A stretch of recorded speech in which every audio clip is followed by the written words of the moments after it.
gente recebe no estúdio a advogada Mariane Borges Barroso Tomás.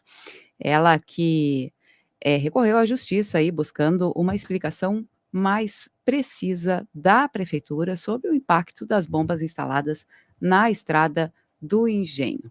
Pedi aí, muito bem, agora sim, Mariane está aqui. Bom dia. Bom dia, Bom dia a Mariane. todos. Seja muito bem-vinda ao Muito Contraponto. obrigada. Explica para a gente a história dessa ação, por favor. Então,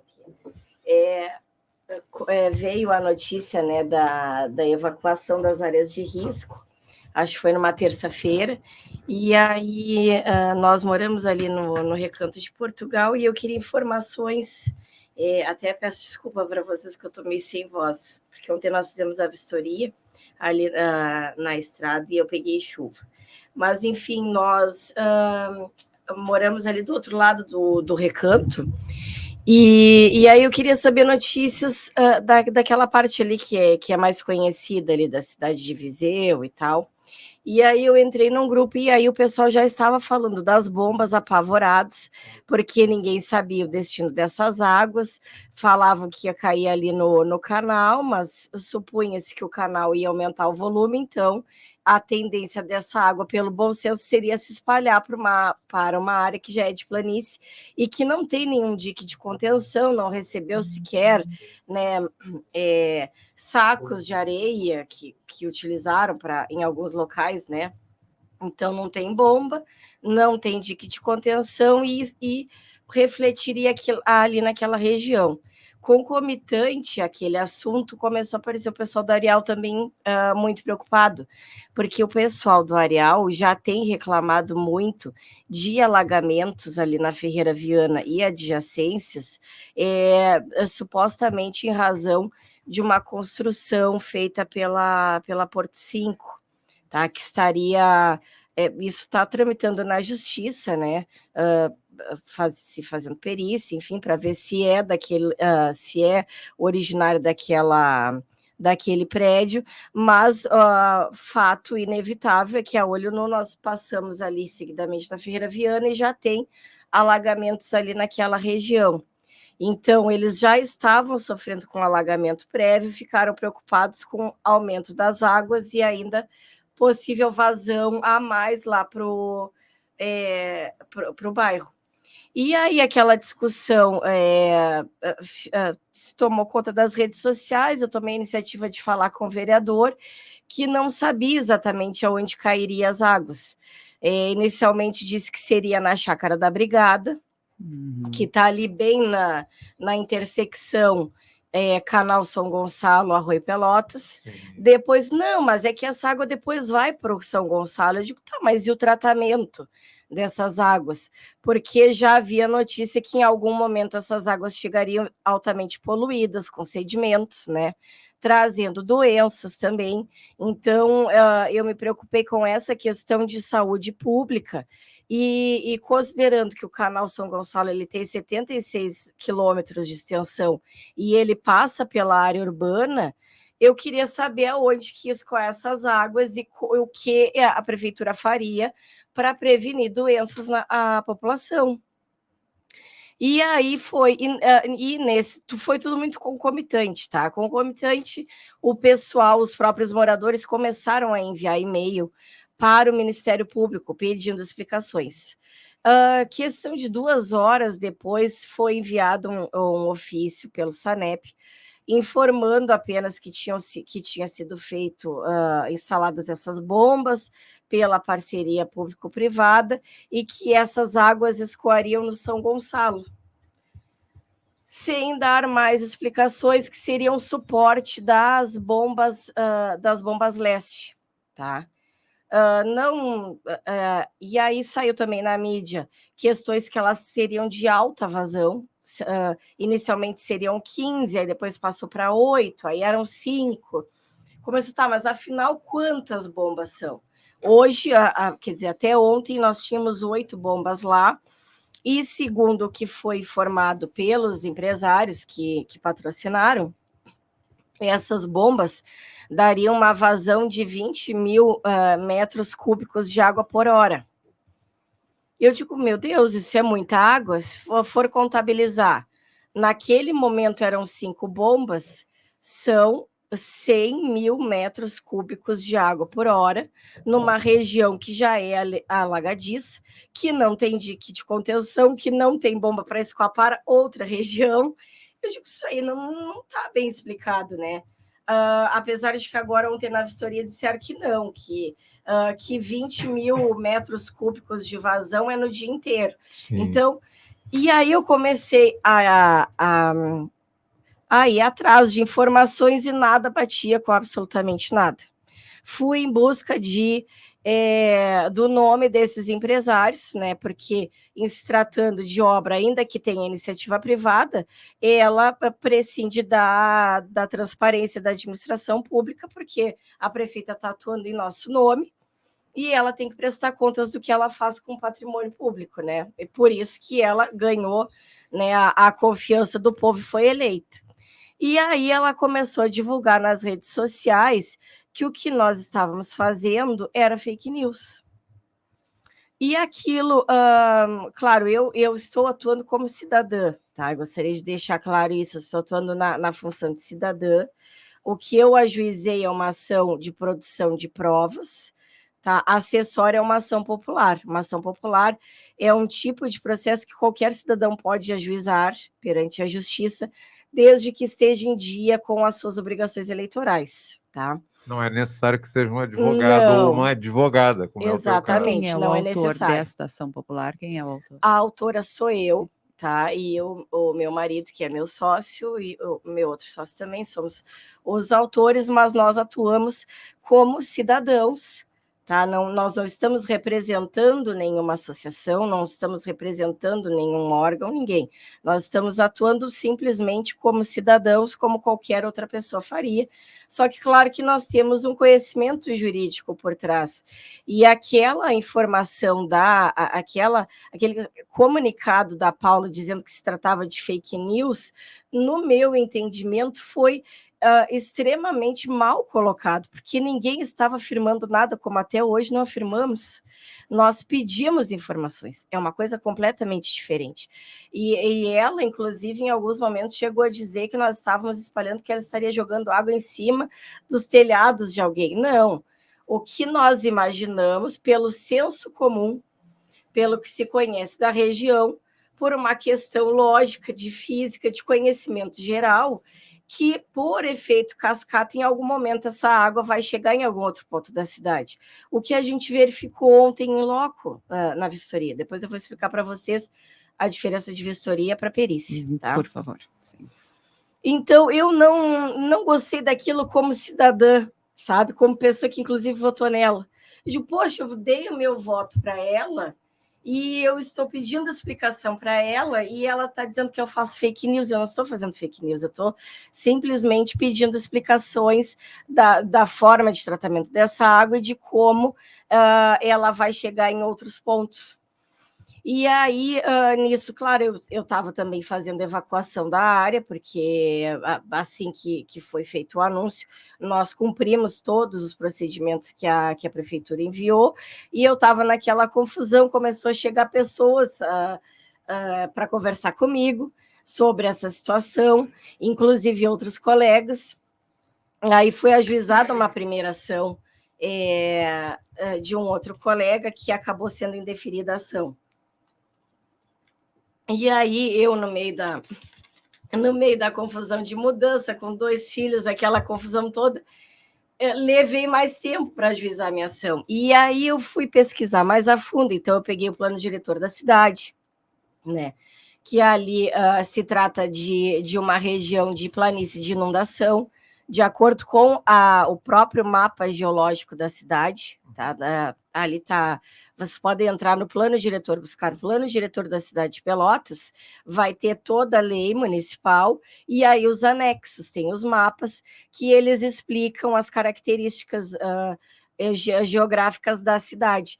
Então, ali é uma região de banhado, ainda que não tivesse a explicação, todos nós sabemos que ali é uma região de banhado, né? Que ela é naturalmente alagável. E a região de banhado, ela serve para fazer uma drenagem natural das águas. quando a bacia hidrográfica do curso d'água que ela pertence não consegue dar vazão, ela se expande para aquela região ali de banhado, nas margens, né?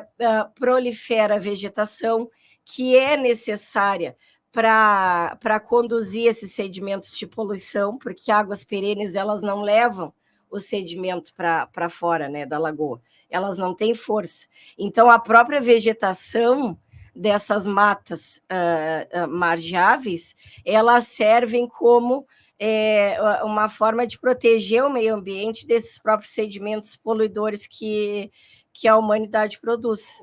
Geralmente chama de esponja essas áreas. Exatamente, isso mesmo.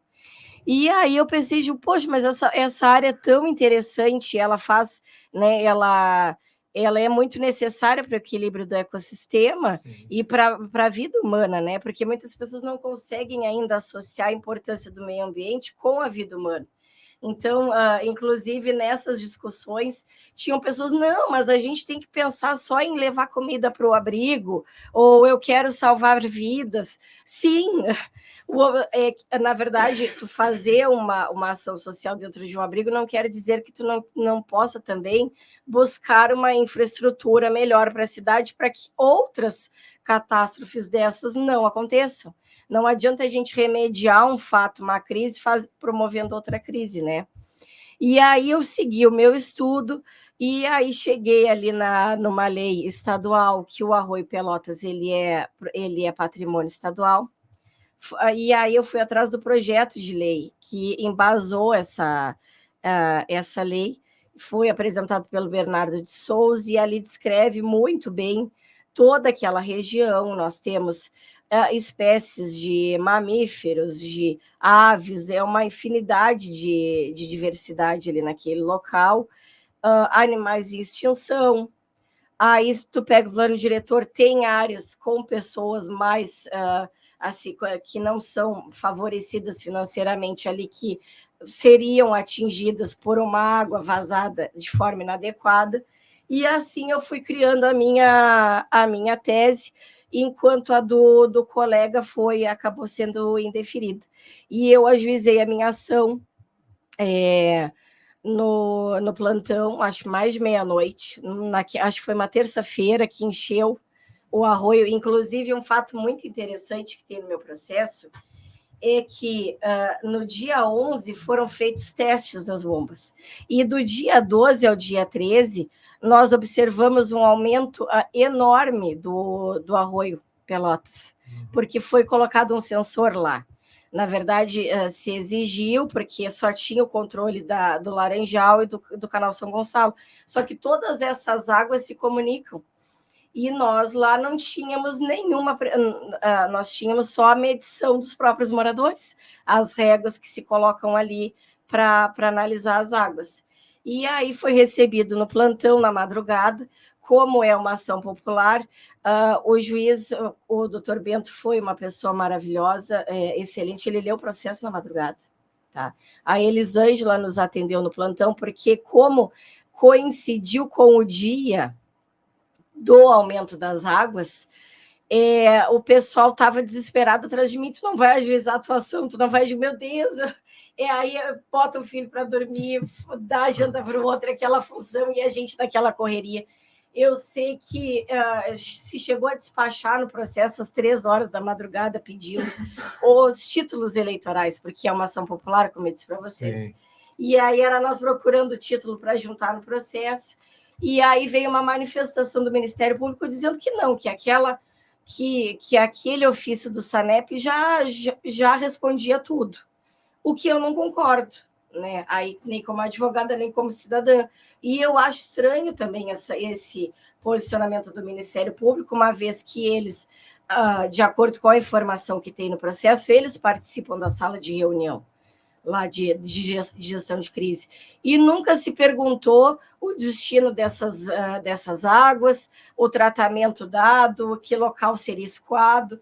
Nesse meio tempo surgem vídeos também de próprio funcionário da prefeitura falando que colocaria ali para a chácara da Brigada.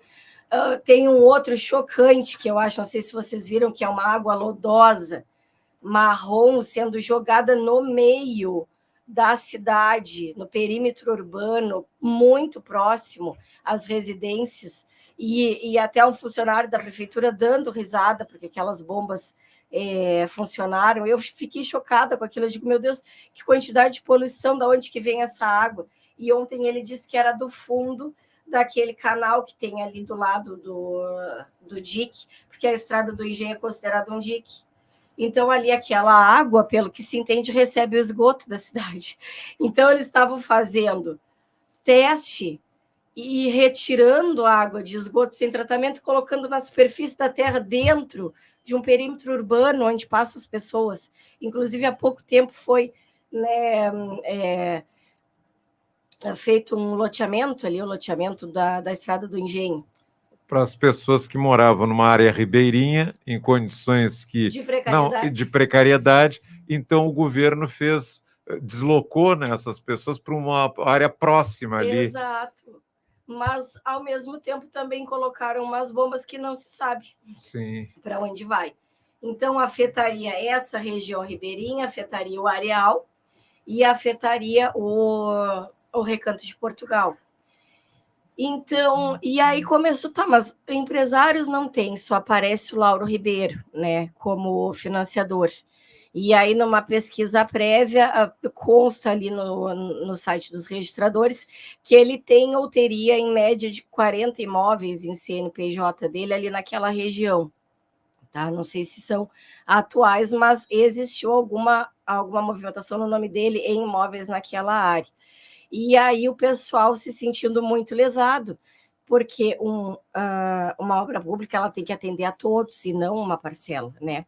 Tu não pode pensar numa obra pública pensando em privilegiar uns em detrimento de outros. Nós não temos uma casa mais alagável, uma pessoa que pode receber mais, pode ser mais afogada do que a outra. Eu até falei isso ontem na vistoria, mas quem é que está querendo afogar ninguém? Não, mas as pessoas estão morrendo afogadas, a gente sabe. Tem locais que não chega, a Defesa Civil não chega a tempo e encontram depois corpos de pessoas que infelizmente morreram afogadas.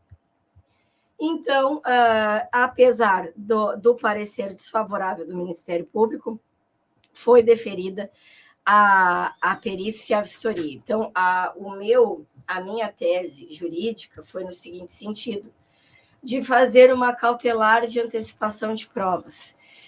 Porque foi pedido, inclusive pelo próprio colega que ajuizou uma ação anterior à minha, o projeto, as informações, um laudo, ninguém nem falou de licenciamento, de autorização, porque nós estamos em calamidade pública, nós não estamos pedindo o processo todo até o final, mas assim, um estudo prévio, uma explicação coerente, que deixe a comunidade tranquila, nada disso foi feito. Inclusive, o colega da ação anterior relata que entregou um requerimento formal junto à prefeitura na frente da prefeita Paula Mascarenhas. E ela só se resume a falar que se trata de fake news, mas não explica, tá? O rumo dessas águas, o tratamento, inclusive ela, nas manifestações das redes sociais, fala que estas bombas servem para drenar a água que vai chegar das cheias, que inundaria a cidade e aí retornaria para o curso natural. E ontem, na vistoria, disseram que é apenas para escoamento de água pluvial. Então, é uma série, se eu for falar para vocês todos os pontos que não batem, por isso que a minha ação acabou ficando extensa, porque nada bate com nada. Então, mas não bate o número de bombas. A advogada Mariane Borges, que nós estamos ouvindo aqui na Rádio Com Pelotas, pelo que foi explanado por você até agora, simplesmente na condição de uma cidadã, uma moradora de Pelotas, está querendo informações, não fez nenhuma caracterização do que estava acontecendo. Nada. Aí eu pergunto, mas por que a prefeita de Pelotas e o órgão que é subordinado a ela, embora seja uma autarquia, está aqui bem pertinho de nós, na entrada da Galeria Antunes Maciel, o SANEP, por que eles não podem prestar essas informações? e respondendo à ação ajuizada, né? Exato. E também a toda a cidade. A toda a cidade. Aí vai mostrar se é fake news ou não é. Ou não é. Mas, mas não existe fake news. Isso. Porque nós só estamos pedindo informações. Isso. Porque na visão de moradores e de cidadãos, algo não está certo com aquela bomba. E eu vou explicar por quê. É que são muitas informações, né? Mas ninguém... E já que esse assunto é meio inflamado, nós temos que dizer que é uma bomba hidráulica, porque nós estamos falando em bomba, daqui a pouco alguém vai pensar algum...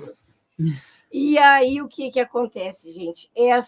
Embora o Ministério Público tenha sido desfavorável à minha ação, o doutor Bento deferiu a vistoria e a perícia. Então, eu não estou afirmando nada. A minha tese não afirma nada. A minha tese sugere que, diante da ausência de transparência e a ausência de publicidade, que são princípios constitucionais da administração pública, há algum problema nessa obra. Porque, senão, ela estaria publicada no site da transparência. Sim. Né? Claro. Então, eu passei madrugadas estudando. Bom, vamos no site da prefeitura, não tem nada. Contrato dessa parceria público-privada, não tem nada. Né? Porque entende-se que, pelo que disseram, teria sido utilizado o Marco das Águas, Sim. a lei do Marco das Águas, onde é autorizado, não dá problema nenhum, fazer a iniciativa privada incentivar os órgãos públicos e fazer obras em prol da comunidade. E aí eles recebem alguma coisa em troca, só que isso tem que estar no site da transparência. A obra tem que estar no site da transparência. Nós não estamos falando de licenciamento, nós estamos falando de algum projeto, alguma explicação básica, qualquer laudo que tenha sido feito para avaliar o impacto na região, né? Porque nós estamos falando de saúde pública, de fauna, de flora, de patrimônio cultural. Sim. Enfim, é uma série de coisas. E nada é dito. Então, como eu não tenho a prova, eu peço para que esta prova seja feita na justiça. Sim. Então, como o direito ambiental ele é muito dinâmico, porque hoje está chovendo, amanhã não está mais. Um peixe que vai ser extinto, se o último não existir mais, não coloca na terra outro, né? Sim. Uma questão de saúde pública, se tu dissemina uma doença, a gente sabe, pela própria história, quando tu dissemina uma doença depois para atacar ela, é dificílima, né? Então, o que eu pedi? Que fosse feita uma vistoria no local, em sede de antecipação de tutela. O que é essa vistoria? É levar um perito ao local para que ele relate o que ele viu, para que se guarde essa prova no tempo, enquanto se dá o procedimento da perícia, porque a perícia exige o contraditório, tu tem que indicar assistente técnico, quesito, tudo mais. Então, eu tomei este cuidado de fazer uma vistoria para sustentar no futuro essa perícia, para ver se o local vai estar em iguais condições na oportunidade da perícia. Sim. A perícia ela é mais longa no tempo, então ela demora bem mais. A vistoria é um dia, a perícia tem vários prazos. Exatamente. Tem os quesitos, a gente tem que indicar o assistente técnico. Então, eu queria que guardasse essa prova do Estado hoje, tá? Porque em alguns momentos a gente percebe, indo lá na nossa casa para ver como é que está, que tem policiamento ali na entrada da Estrada do Engenho. E que, de acordo com o podcast do, como é que é o nome? Pedrinho na área, no dia que aumentou o arroio, eles estavam com as bombas prontas para serem utilizadas. Só que a gente vai lá, eu não sei se vocês chegaram aí no local. Repita, por favor, o local exato onde fica essa obra. É na Estrada do Engenho. Sim, na Estrada do Engenho, próximo à Rua das Traíras ali. A Rua das Traíras é a Comendador Rafael Dias Maza. Isso. É aquela da fábrica Zezé. Exatamente, é um pouquinho antes. É um pouco antes pela Estrada do Engenho. Pela Estrada do Engenho. Se vocês entram na Estrada do Engenho, bem na curva vocês já veem as bombas. Ah, sim, sim. Que agora são 8, tá? E aí a gente olha, é óbvio, até se questionar, mas tu vai assinar RRT, porque eu estava questionando, né, os profissionais que foram lá ontem representando a prefeitura. Não, assim como vocês também não, mas justamente por eu não assinar uma RRT, eu estou pedindo informação. O que é? RRT são as autorizações para fazer a obra. Isso é coisa de engenheiro. Uhum. Inclusive, fato interessante também é que consta nas redes sociais que o Fabrício Iribarren é que está responsável pela drenagem. Inclusive, ele faz o vídeo dizendo que ele está providenciando a drenagem daquele local. E ontem, na vistoria, ficamos sabendo, por informação do pessoal da prefeitura, que ele é engenheiro elétrico e não engenheiro hidráulico. Então, questiono, agora vem mais outro questionamento. Como que um engenheiro elétrico está responsável pela drenagem das águas? Então, ele teria que estar assinando o projeto elétrico da obra para, né, levar energia para essas bombas funcionarem, e não na drenagem. Mas ele é colocado como o responsável pela drenagem. Isso aí também, para mim, não é explicado. A outra coisa muito interessante, que eu lastimo muito, não sabia, que a administração da prefeita se servia de pessoas desse perfil, é que, enquanto nós estávamos debatendo nas redes sociais, vários e vários grupos, começou a aparecer pessoas, entendeu? Espiões, a gente chamava, né? Olha, tem espião querendo saber o que a gente estava fazendo.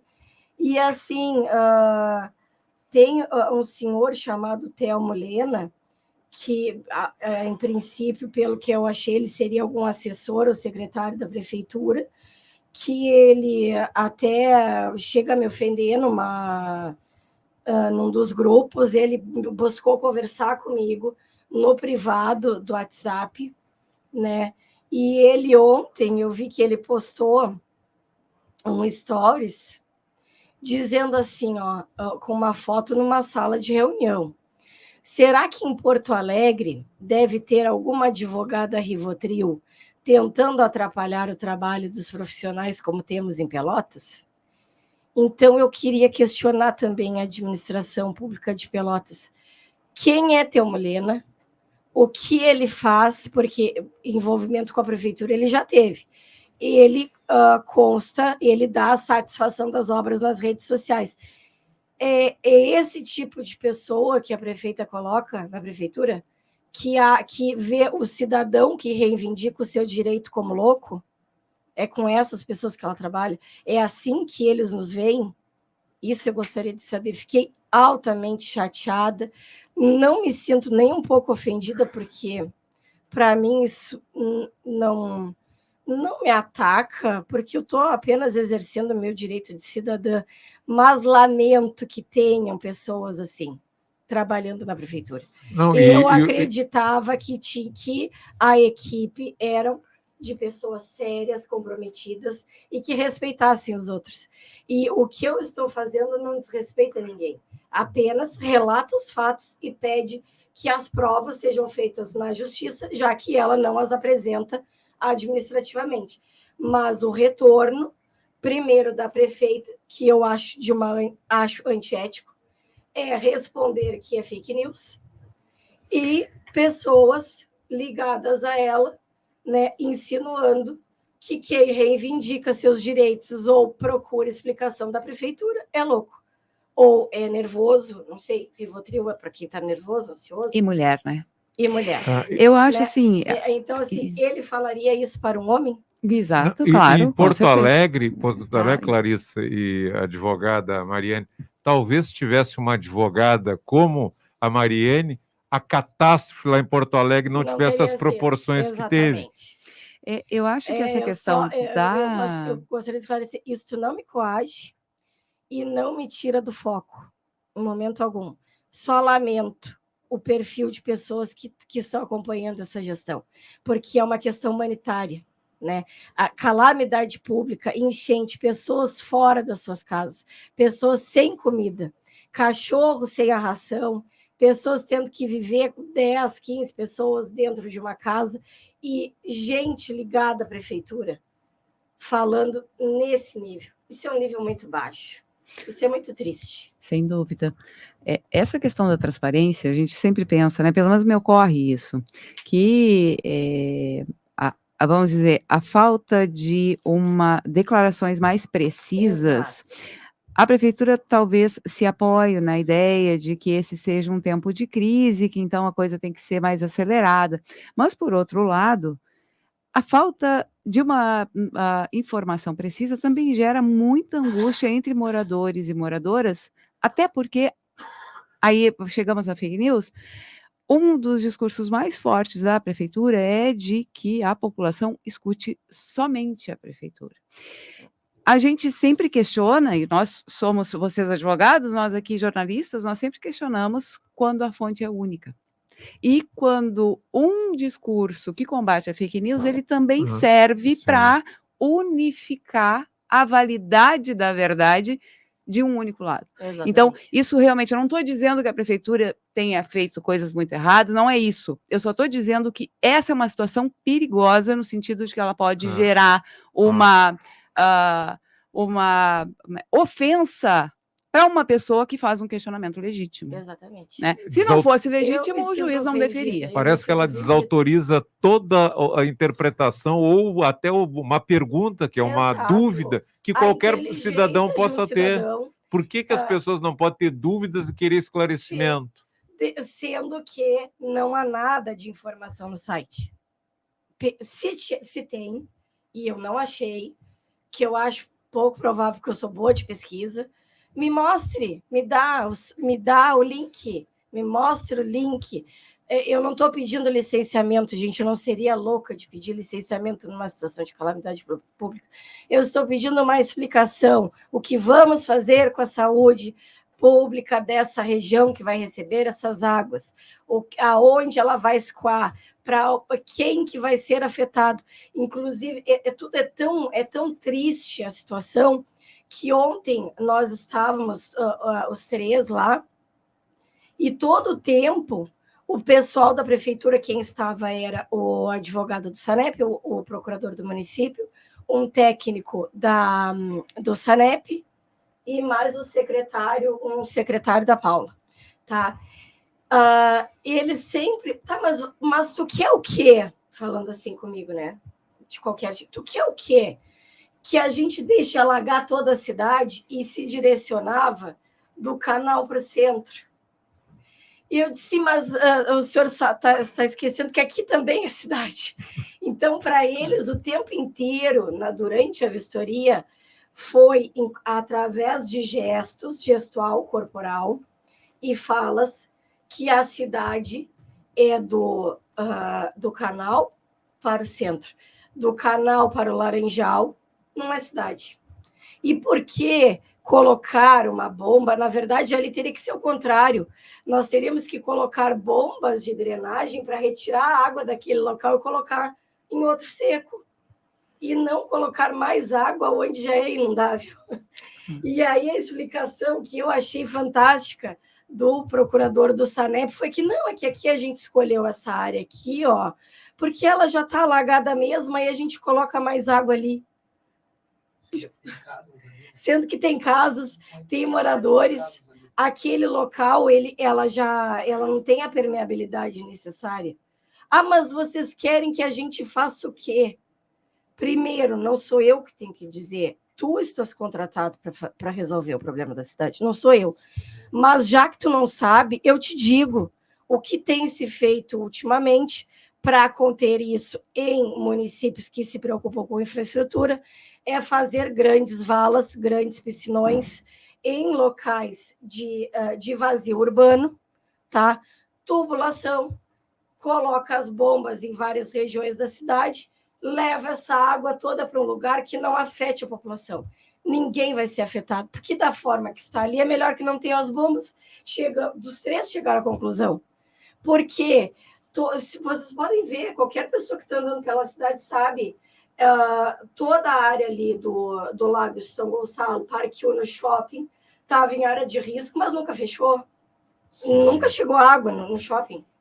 Mas o pessoal lá do Recanto de Portugal, do outro lado, que não é o nosso, está com as casas já com risco de desabamento, porque já ocorreu a erosão do Arroio Pelotas, porque houve um aumento ali. E a perícia vai ter que identificar se esse aumento do Arroio Pelotas ele está ligado ao acionamento das bombas ou não. O que eu estou apresentando à Justiça é o seguinte: perito, nós temos um sensor no arroio, que deu aumento do dia 12 ao dia 13. E nós temos a notícia que foi ligado dia 11 as bombas. Qual a relação entre esses fatos? Tá? Eu estou expondo fatos para que os peritos nos expliquem o que está acontecendo.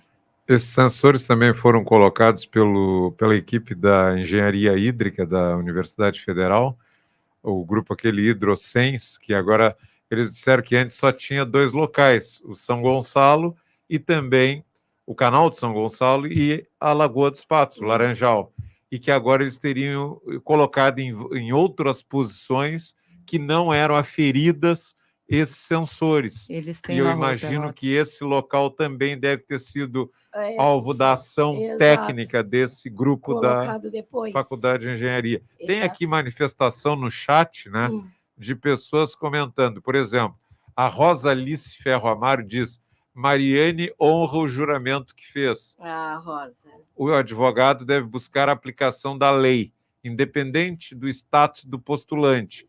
Todos são cidadãos brasileiros, independente se mora no Lagos ou no Navegantes. O Camacuã, Zona Sul, diz: bom dia. Agora na enchente mostra o quão danoso foram aqueles... Deu uma soltadinha. Foram aqueles imóveis da Ferreira Viana. Em tempos normais entre aspas, o bairro Cruzeiro sofre com falta d'água e saneamento. Ele está falando dos imóveis da Ferreira Viana, imóveis que foram construídos lá. E também são muito polêmicos esses mesmos imóveis, por que foram liberados nos governos do atual governador e ex-prefeito Eduardo Leite. Né? Tem esse Parque Una, também tem o Lago de São Gonçalo, todos em áreas úmidas, áreas de... Inclusive para o pessoal do Areal, porque aí, claro... E aí, nisso, chega a bomba do Lagos, né? É bomba atrás de bomba. Isso, exatamente. Aí sai a perícia, o pessoal começa a falar da bomba, mas eu gostaria de falar também dessa parte aí do Areal e do Valverde. Desculpa ter te interrompido. Não tem problema. Do Areal, do Valverde de Santo Antônio. Exato. Sim, pode falar à vontade. Porque é o seguinte, foi emitida uma nota da Porto 5 falando que aquela obra ali do Areal foi muito bem feita e tal, e que eles fizeram um aterramento, acho de mais de 3 metros. Deixa eu dar uma olhada aqui. Eu até vou ver se eu tenho tempo para conferir, mas pelo plano diretor, a gente tem que seguir, né, o nivelamento, né, do local, porque se tu aterra muito alto um terreno lindeiro, a força desse aterramento vai para o terreno vizinho. Questão de física. Então, eu tenho aqui essa área mais baixa e aqui essa mais alta. Essa mais alta faz força aqui. Por isso que ocorrem os deslizamentos de terra na natureza. E isso se aplica também em questões de construção civil. Né? Então, para esse lindeiro, quando o declive é da natureza, o vizinho que tem o terreno mais baixo, ele obrigatoriamente ele tem que receber as águas do terreno mais alto. Porém, quando esse aterramento é feito de forma não natural, este vizinho acaba sendo prejudicado, porque ele tem que ou aterrar, e o aterramento ele é muito caro, né, o que faz diminuir o valor de mercado, ou então, se ele quiser se desfazer do imóvel, ou então ele tem que construir um muro de contenção diferente de um muro normal, para poder sustentar essa área aqui, porque, de qualquer forma, ela vai ter uma erosão, né?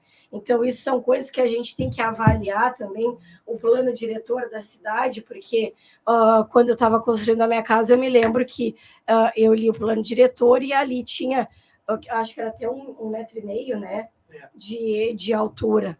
né, dos lotes, e quando já tem a cidade, aquela rua construída, as casas e os imóveis que vêm depois, eles precisam seguir o mesmo nivelamento, a mesma altura. Então, tudo para que se haja um planejamento urbano adequado para evitar essas questões até de um alagamento de uma chuva. Sim. Então, eu acredito que o pessoal do Areal está falando sobre isso, tá? Quando ele fala do Areal. E a outra coisa que eu recebi muito foi assim, eu recebi cartas, gente, de ajuda, tá? Do bairro Tossã. Eu recebi muitas mensagens do pessoal do Valverde, que se sente abandonado, absolutamente abandonado, tá? Foi questionado ontem por que colocaram aqui, qual é a explicação técnica, que aqui seria o local adequado, mas não colocaram nada lá no Valverde, que é uma área muito próxima às águas. Ali no Valverde não tem muito o que fazer. Como que não tem o que fazer? Tem que ter o que fazer. Claro. Nós estamos em 2024, tem tecnologia.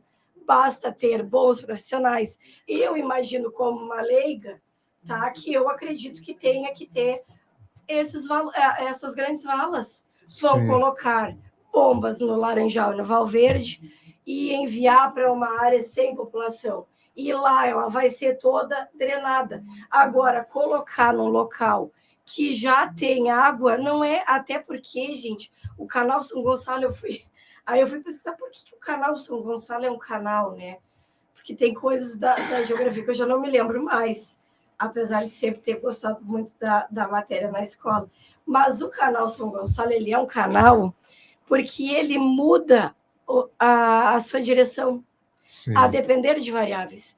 Então, tanto ele pode escoar a sua água para a lagoa, quanto ele pode retornar para o Arroio Pelotas. Tanto quanto ele, a depender da altura da água do São Gonçalo e da lagoa, não tendo vazão para o mar, represa a água do Arroio Pelotas, que recebe águas lá de cima da sua bacia hidrográfica. Então, vocês imaginem a dimensão do problema ali. E aí, eu, como uma leiga, tenho essas informações por questão de cultura que a gente estudou. Eu gostaria de saber o que eles têm para me explicar que refute tudo isso que eu penso. Exato. E aí não vem a resposta. Bom, nós estamos chegando já no final da entrevista e tem perguntas que são fundamentais, né? Sim. Como é que fica agora a partir dessa vistoria? O que se espera depois da vistoria? Uma outra já para fazer um pacotezinho só. Exato. Aí agora, qual o encaminhamento e expectativa para os desdobramentos da ação? Tá. Nessa ação, então, foi deferido o prazo de 30 dias para o perito apresentar esse laudo dele. Esse laudo ele não dá, ele não coloca a sua opinião. Sim. Ele só relata o que viu. E aí nós vamos, durante esse período, providenciar os assistentes técnicos, né, formular os quesitos, para que se marque o dia da perícia, que aí sim vai ter um parecer. Esse processo ele não discute o mérito, ele só faz a prova. Então, a sentença é homologatória. Então, homologo a prova produzida.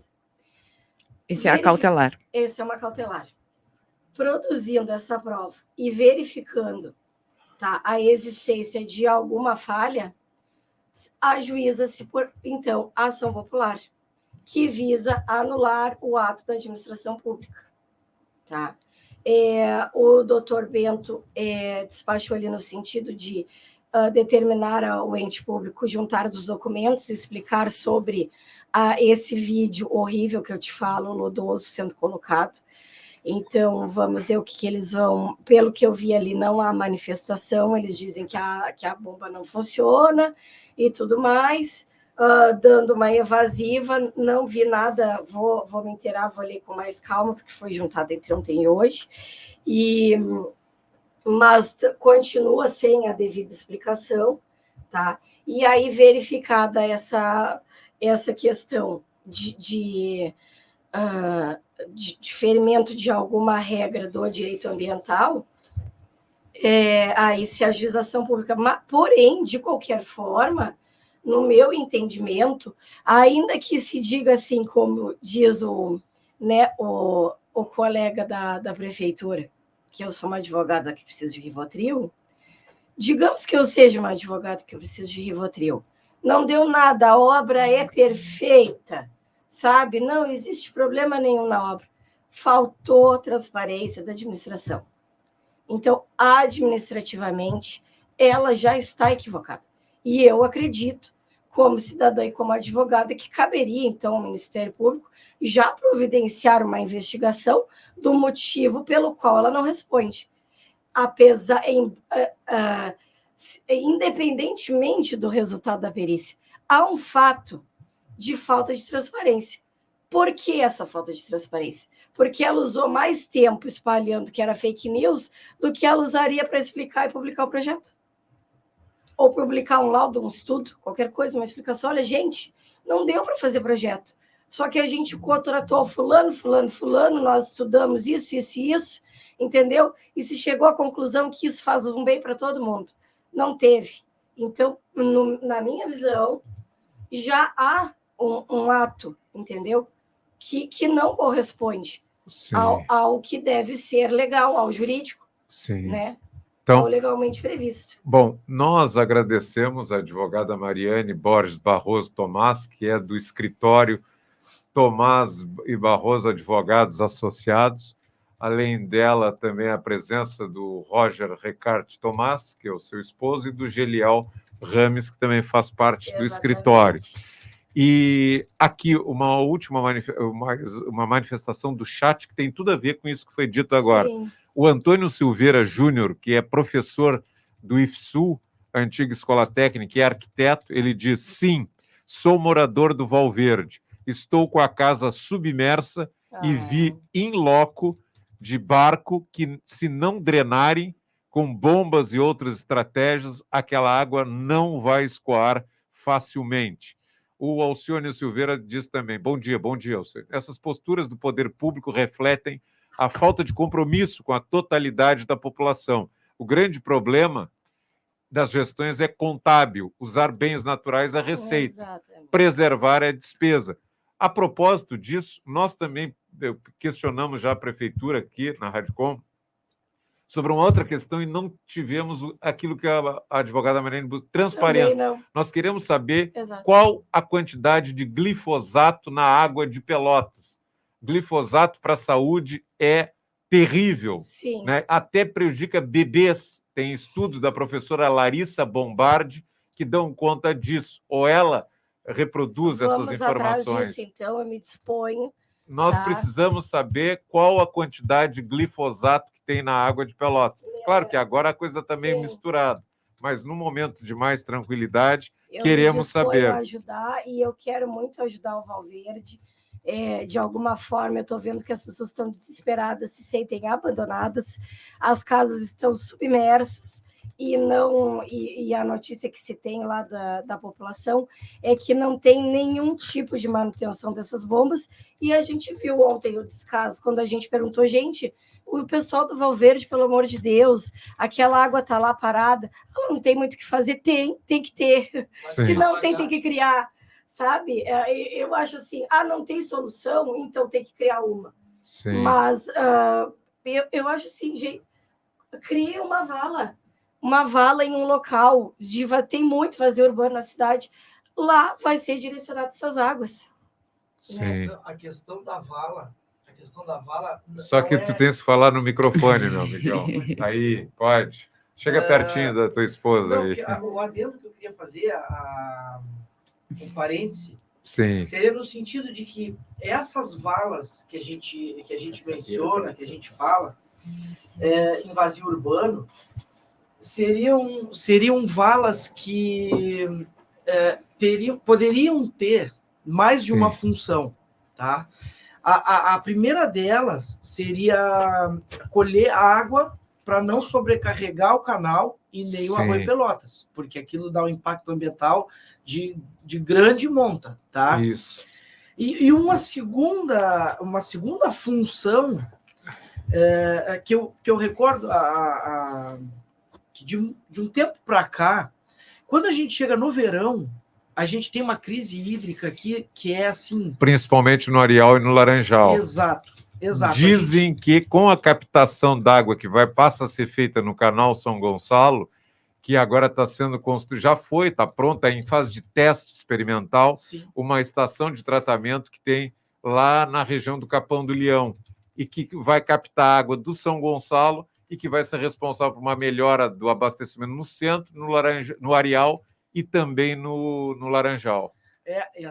Então, isso significa dizer que os piscinões em áreas de vazio urbano, eles também seriam responsáveis por armazenar água para um momento de crise hídrica. Sim. A gente vê, por exemplo, em Bagé eles não tomaram ainda o cuidado de fazer porque Bagé também dá muito problema com alagamento de vez em quando. E falta d'água também. A falta d'água lá é o que assola eles. Sim. Justamente por não ter uma política de armazenamento, que poderia se ter aqui também. Claro, aqui a gente tem mais recursos hídricos? Sim, tem, mas poderia ter mais ainda, porque com a quantidade de recursos hídricos que tem a cidade de Pelotas, é inaceitável a gente sofrer com falta d'água. E o Laranjal, principalmente o Laranjal, que é a margem de uma laguna, sofrer com falta d'água, sabe?